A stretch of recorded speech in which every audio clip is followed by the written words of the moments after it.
छौरी अब धड़कै छै छाती गे छौरी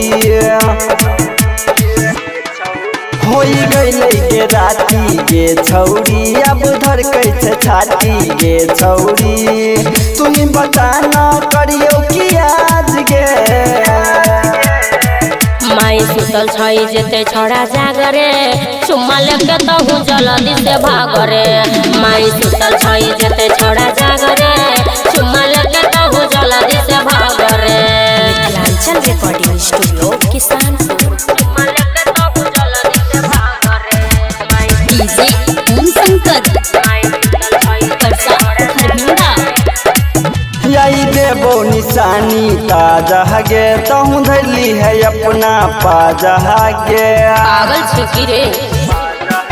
कनी धीरे से पड़ी है चढ़ाई रे कोई जानते तो करते पिटाई रे कनी धीरे से छोड़ी तहु बाज गे चुप न रे माई सुतल छई जेते छोड़ा जागरे चुम्मा लेके तहु जल्दी से भागरे माई सुतल छई जेते छोड़ा जागरे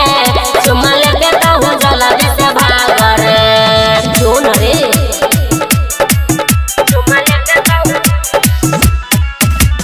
डीजे ओम शंकर परसा खरबिंदा यही मिलल छो मौका माजा के दिल तोड़ी है नहीं अपना राजा के पिटाई खिया देबे तोरे